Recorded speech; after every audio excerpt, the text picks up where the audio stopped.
At 6, the Duke and Duchess of Cambridge lead tributes to Dame Deborah James, the cancer campaigner who has died at the age of 40.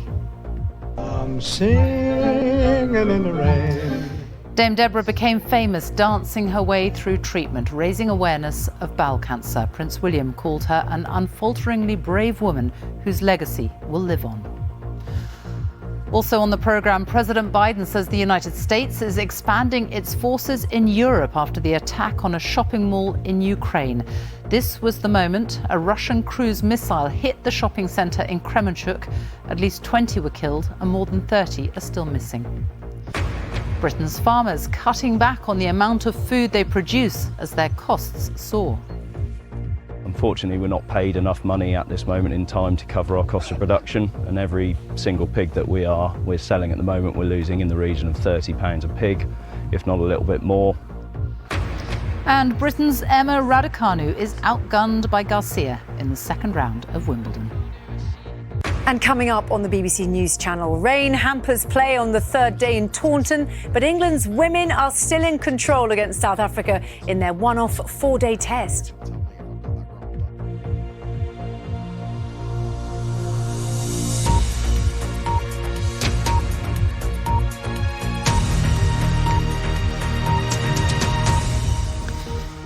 Good evening and welcome to the BBC News at 6. The Duke and Duchess of Cambridge have paid tribute to Dame Deborah James, who died yesterday at the age of 40.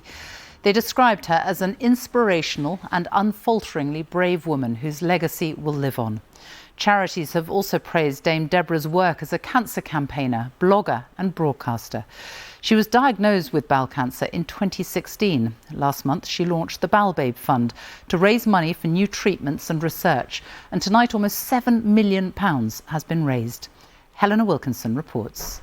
I'm singing in the rain. Dame Deborah James faced her cancer diagnosis her own way, determined to keep smiling despite gruelling treatment.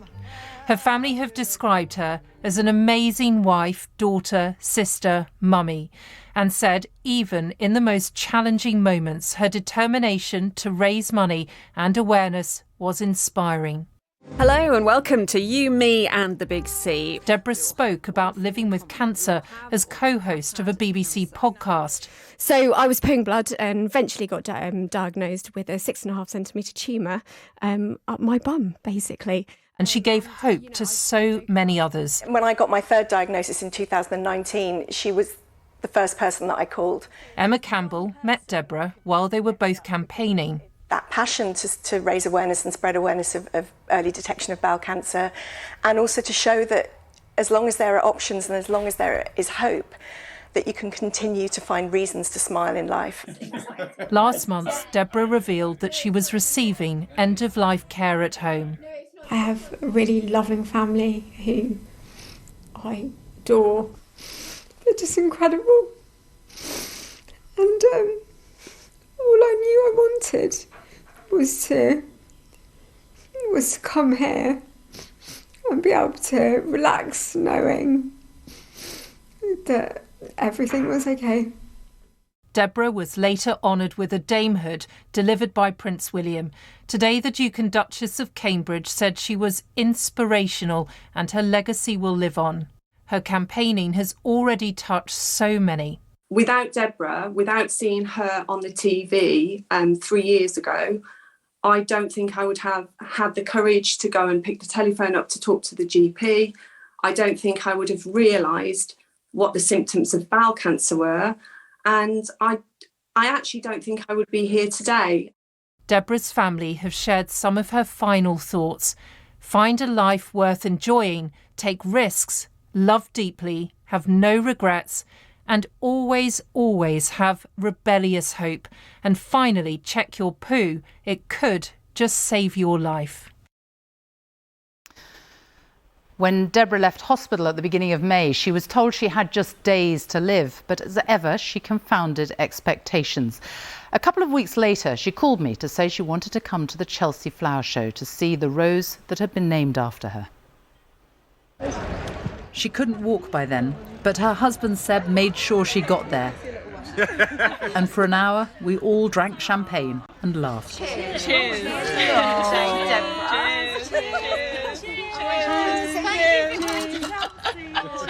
Her family came later that week. Her mother, Heather, constantly at her side during the last few months. Absolutely beautiful. I know she likes white, but she also likes pink from ballet. And so yeah, I've come up specially just to see her rose, and it's amazing. And yeah, I'm gonna fill my garden with it for memories. Deborah wanted to make memories. Chelsea was followed by the opera at Glyndebourne, and then just 2 weeks ago, a trip to Ascot with her brother. She won on 3 horses. I was bouncing off the walls, she told me. Well, Wimbledon and Henley were next on her list, but yesterday her time finally ran out. She should have had a lot more time. Her cancer should have been spotted much sooner. Well, let's join our medical editor, Fergus Walsh. Fergus. Thanks, Sophie. She was just 35 when she was diagnosed, so very young. There are more than 42,000 new cases of bowel cancer in the UK every year. It's the 4th most common cancer and the 2nd biggest cancer killer. 1 in 15 men and 1 in 18 women will develop bowel cancer, and there are almost 17,000 deaths a year. Now, these are some of the key symptoms, including blood in your poo, a persistent change in bowel habit, or unexpected weight loss. Now, most people with these symptoms don't have cancer, but it's important to get them checked out. Just over half of all bowel cancer patients will live at least 10 years. Survival has doubled since the 70s, but this is still below comparable European and international countries. The earlier you're diagnosed, the better the outcome. Bowel cancer is curable if caught in the early stages. This is why raising awareness was crucial for Deb James. She was also raising money for research into new treatments, in particular trials of personalised targeted drugs. I'm leading a normal life, doing things that I didn't think I'd do again. I feel very lucky. Richard Condy from Surrey was diagnosed with bowel cancer 7 years ago. It's since spread to his liver. I was told I had about 12 months to go. We've beaten that. In October, he started on an experimental immunotherapy at the Royal Marsden Hospital. The drug, given as a weekly infusion, directs natural killer cells in his immune system to target the cancer. Since then, most of his tumours have shrunk. In a small study, a third of patients on this immunotherapy saw their cancer stabilise. But as with all new drugs, larger trials are needed to assess its effectiveness. Well, we've got thousands of drugs in development. The future looks, I think, good. I've seen amazing transformations in cancer care. We can cure cancers that were hitherto incurable. We can control cancers that we couldn't control. Come on then, I'm getting old. These new personalised treatments target genetic markers found in some tumours, like Richard's, enabling them to distinguish more easily between healthy and cancerous cells. I'm coping very well. The side effects are minimal. The drugs I had before chemotherapy, they did have some bad side effects in terms of tiredness and such like. This is hardly noticeable. He's back to the Richard that I knew, and years before all of this started. And it's taken the edge off the fact that he's still got it. Come on, Jet. Richard knows his cancer will eventually get the upper hand, but the 4 drug trials he's been on have extended his life and helped discover the cancer treatments of the future. Fergus Walsh, BBC News, Surrey. And just to say, you can watch the documentary Deborah James, The Last Dance, which is on iPlayer now, or you can see it on BBC One at 8:30 tomorrow evening. President Biden has confirmed plans to significantly extend the US military presence in Europe, telling the NATO summit in Spain it was because President Putin has shattered peace. The NATO Secretary-General Jens Stoltenberg said the alliance was having its biggest overhaul since the end of the Cold War, and Ukraine could rely on the military alliance for as long as it takes in its fight against Russia's invasion. The leaders of Sweden and Finland have thanked Boris Johnson for getting behind their efforts to join NATO. From the summit in Madrid, here's our political editor, Chris Mason. Prime Minister of the United Kingdom. One after another they arrived, of the Netherlands. the leaders of the world's largest military defence alliance, marking the moment it is getting bigger. NATO sees Russia as a significant and direct threat to its security. The United States of America. And its most powerful member is acting accordingly. NATO is strong, united, and the steps we're taking during this summit are going to further augment our collective strength. To that end, today I'm announcing the United States will enhance our force posture in Europe. America's sending more warplanes to the UK and boosting its military presence across Europe. British troops are already deployed in Estonia. The Prime Minister likes to repeat the UK has Europe's biggest defence budget and there's been a big increase in funding. But critics point out the army is shrinking. And remember, Ukraine is not in NATO, and so support for it is more indirect, and in the view of this Ukrainian MP here, nowhere near enough. We need 10 times more help to win this war and to end this war in favor of the whole world as soon as possible. And we need it urgently, because for us every day means lives. Unfortunately, sometimes hundreds of lives. Expect more support for Ukraine to be announced before this summit concludes. It's great news for NATO. Ukraine's invasion has provoked terror among Russia's neighbours. The leaders of Finland and Sweden have decided to ditch their neutrality, and NATO is welcoming them in. The first lesson really from today is that if Vladimir Putin was hoping that he would be getting less NATO on his western front as a result of his unprovoked illegal invasion of Ukraine, he's been proved completely wrong. He's getting more NATO. There is an energy here born of necessity, a collection of countries confronted by an aggressive Russia, awoken from an era of shrivelling defence budgets. There is a real sense here of a dangerous future and a clamour for the money to match. And it's all because of President Putin meeting his own allies in Turkmenistan today. He's transformed how the West sees itself and its security. Chris Mason, BBC News, at the NATO summit in Madrid. Newly released footage from Ukraine has established that a shopping centre in the city of Kremenchuk was hit directly by a Russian cruise missile. It comes as the mayor of the port of Mykolaiv said at least 5 people have been killed by a strike on an apartment building. The death toll from Monday's strike in the east of the country has risen to at least 18, while more than 30 people are still missing. Russia says it doesn't attack civilians and claims the target was an ammunition warehouse. Our Europe correspondent Nick Beak reports a warning his piece contains some distressing images. The brute force of Russia's strike. A cruise missile fired from a plane hundreds of miles away, plunging towards Ukrainian families doing their shopping. 18-year-old Daria has been looking for her mum ever since. Larissa Kokanovska, a cleaner, was at work in an electronics shop. I'm so composed, not because I don't feel anything, but because I need to support my relatives. That's how it's easier for me. But what I feel is emptiness. Many more families have been searching in desperation. 4 days before the strike, shopping centre management told staff it would no longer be evacuated during air raid alerts. There's now a criminal investigation into that decision. It's obvious that many people simply didn't stand a chance. The operation here is now moving to dismantling the remainder of the building. The impact on families here in Kremenchuk will be felt for months and years to come. But you've got to remember that Russia continues to kill civilians across this country. At least 5 people were killed this morning in this strike on a residential block in Mykolaiv.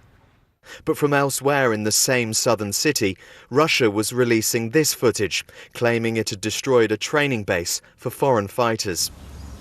Russia says that it doesn't hit civilian targets. Russia says it doesn't kill civilians. What do you say to that? I know what the truth is, but I think it won't matter, because this won't return my mother to me. It won't return children to hundreds of other parents. The UK's Ministry of Defence says it's possible Russia's missile was intended to hit another target nearby, but it didn't, and Moscow is prepared to live with the consequences. Nick Beak, BBC News, Kremenchuk.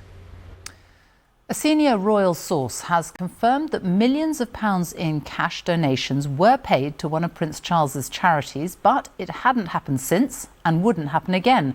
The comment came after the Sunday Times reported Prince Charles, seen here in Edinburgh today, was handed around £2.5 million in notes by a former Prime Minister of Qatar over 3 separate meetings between 2011 and 2015. Clarence House insisted all correct procedures were followed. Well, our royal correspondent Sarah Campbell joins me now and tell us more about the background to this. Yeah, as you say, so this broke over the weekend in the Sunday Times, detailing this cash handover from Prince Charles from Sheikh Hamad bin Jassim, the former Prime Minister of Qatar. And according to the report, the Prince accepted the cash, some of it in Fortnum and Mason bags in large denominations. Now, the money was immediately handed over to the charities, and according to the palace, all the correct processes and auditing were followed. And in a briefing today, a senior royal source was asked about the story because in the days since there have been questions, critical comments about the Prince's judgment in accepting the cash. And the source responded that the Prince operates according to advice and that situations and contexts change over the years, that this hasn't happened in more than half a decade since and wouldn't happen now. That was then, this is now. So the subtext really there is that what might have looked okay when these cash donations were being offered between 2011 and 2015, but that they wouldn't look good now. Now, whether that will satisfy the Prince's critics is one question, and it is worth pointing out that there are no rules against making cash donations to charity. The Charity Commission says it will review the information and decide whether there's any role for the Commission in the matter. Sarah Campbell, thank you. The time is coming up to 6:20, our top story this evening. The Duke and Duchess of Cambridge lead tributes to Dame Deborah James, the cancer campaigner who has died at the age of 40. And still to come, why beans no longer means Heinz if you shop at Tesco. Coming up in sport on BBC News, the latest on day 3 at Wimbledon, where the defending champion Novak Djokovic sails into the 3rd round.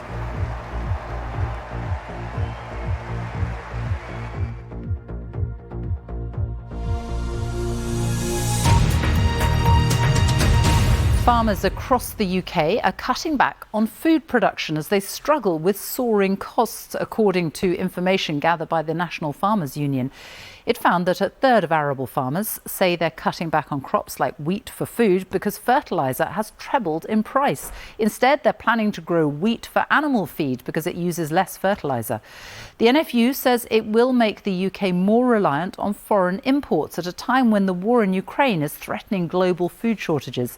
Our business editor, Simon Jack, has the story. If Ukraine is the breadbasket of the world, Lincolnshire is the breadbasket of Britain. It produces 1/8 of the UK's food. But there's a chill wind blowing through the farming industry. Rising costs, labour shortages and pressure from supermarkets is causing a crisis of confidence. We've got this massive shortage from Ukraine and Russia.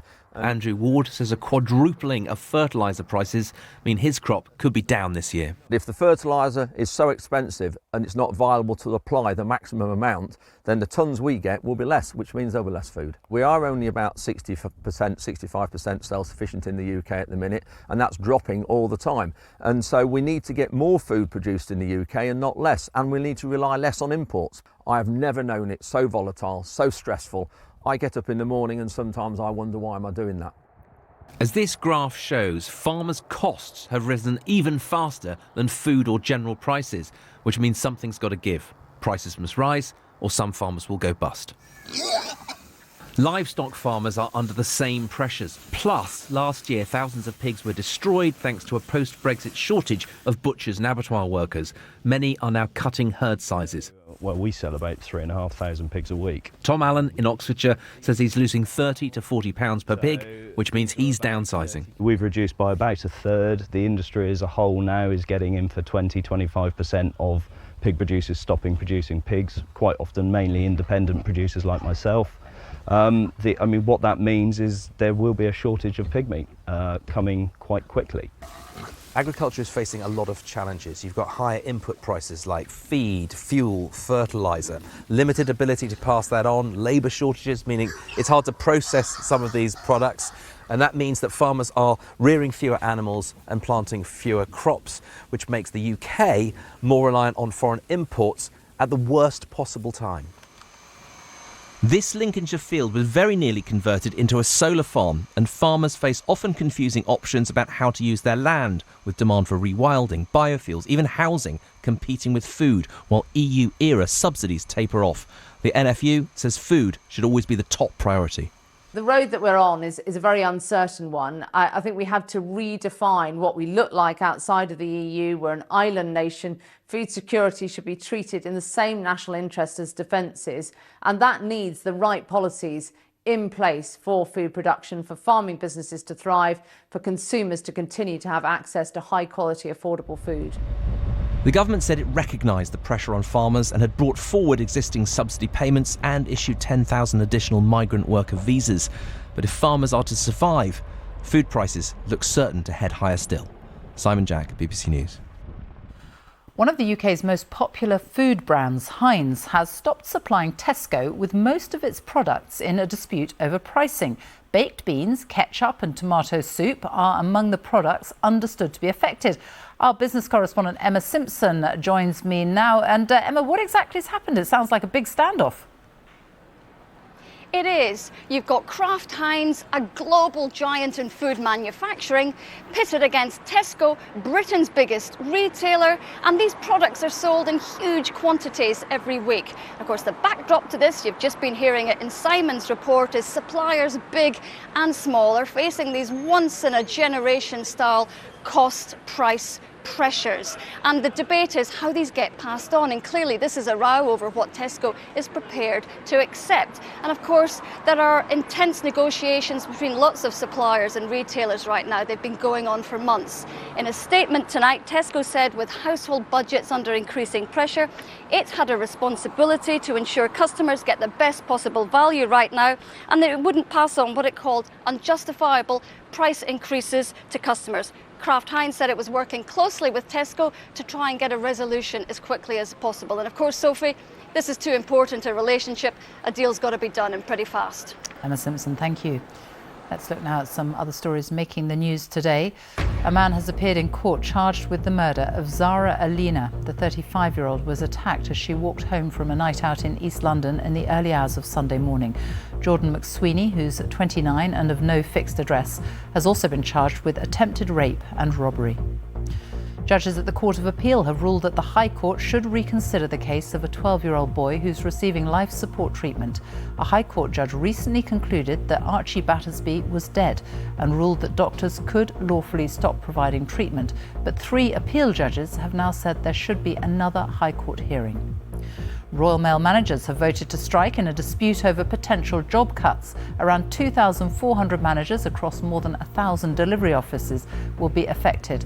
Strike dates will be announced in the coming days. The Unite Union is calling for management to return to the negotiating table. Now, eat less meat and fly less. That's what the government will have to persuade people to do unless other climate change policies are improved. That's what the government's own advisers are saying. The Climate Change Committee says current policies won't deliver the aim of net zero emissions. The government said the UK is leading the world on climate change. Well, what is the truth? Our climate editor, Justin Rolat, is here. Thank you, Sophie.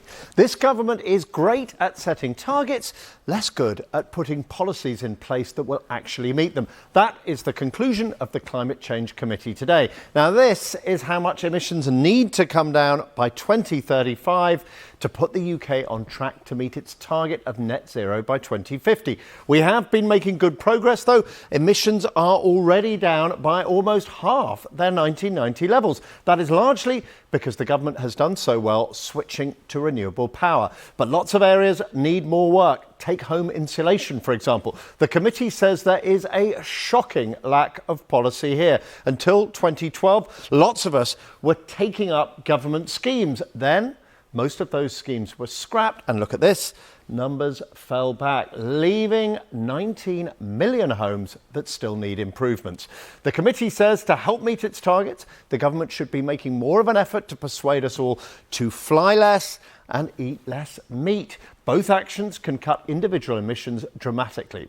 Now, the government says the UK has driven down emissions faster than any other large economy, with 40% of power now coming from renewables. This is backed up, the government says, by £6 billion of funding to make homes and buildings more energy efficient. And at the same time, the government says the UK is planting up to 30,000 hectares of new trees every year. Justin, thank you. A 600-year-old oak tree in Bretton in Peterborough is being felled after a campaign to try and save it failed. Contractors began chopping it down today. Peterborough City Council say the tree is the most likely cause of structural damage to several nearby properties, something disputed by those in favour of the tree staying put. Now it's day 3 at Wimbledon, and in the last hour, British number 1 Emma Raducanu has lost her match in straight sets against France's Caroline Garcia. Laura Scott is at Wimbledon for us now. Laura. Yes, Sophie. Well, fans here at Wimbledon could be forgiven for feeling a sense of déjà vu seeing the schedule for centre court today, because it's the same big 3 names as we had on Monday.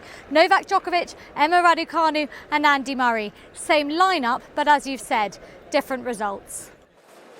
With his name on the honours board 6 times, Novak Djokovic knows his way around centre court. For his opponent today, directions would have been helpful. On just the second point of the match, how's this for an unsettling start for Thanasi Kokkinakis? He broke a string, I think. You can't play on broken strings, particularly not against the top seed. Djokovic was in commanding form. I knew that was coming. Playing all the tricks in the book to give Kokkinakis the runaround. And with this, he had the match done and dusted in 2 hours. Game, set and match. Djokovic. It can be easy to get wrapped up in the drama, luxury and prestige of this place, but there are moments that stop you in your tracks. This all-Ukrainian match serving as a reminder there are far more serious events beyond tennis. That match unsurprisingly drew quite a crowd, and they stayed on court 12 as Harriet Dart made it 10 Brits through to round 2, the most since 1984. Headlining the home hopefuls, Emma Raducanu. But it was a shaky start for the British number 1, up against the relentless power of Caroline Garcia, a former world number 4. The winners just kept flying past her. Oh, it's too good. She was soon down a set and took a break to regroup. There were signs the tide was turning. Sometimes you just have to improvise.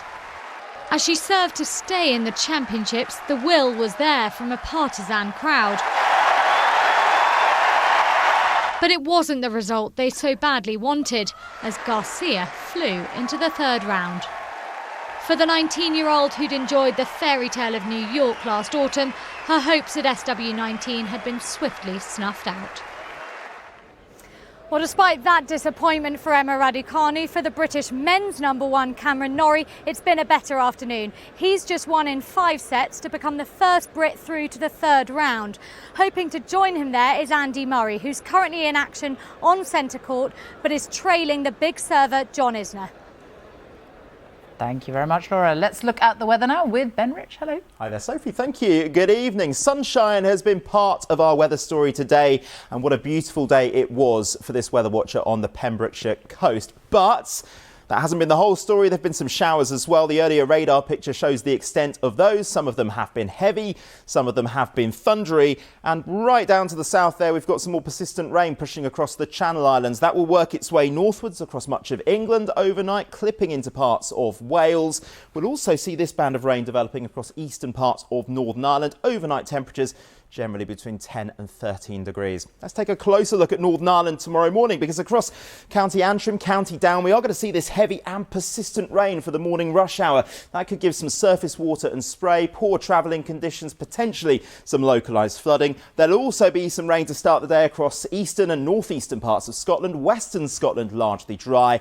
And then for England and Wales, well, it's a straightforward story of sunny spells and showers once again. Some of the showers heavy, thundery, slow moving as well, but there'll be places that avoid the showers and stay pretty much dry. A bigger chance of a shower tomorrow than we had today at Wimbledon. Temperatures 19 to 21 degrees at best, so no great shakes for the time of year.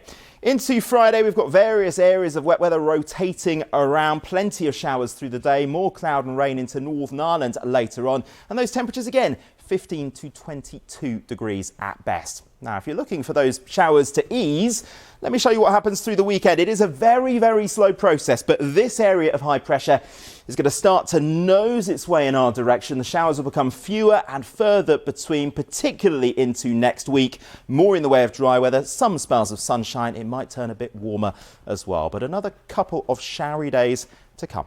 Sophie. Ben, thank you very much for that. And that is it from us. Hugh Edwards will be here at 10 with all the very latest, but that is it from the BBC News at 6. And now on BBC One, it is time to hand you over to our colleagues in the nations and regions for the news where you are. Goodbye.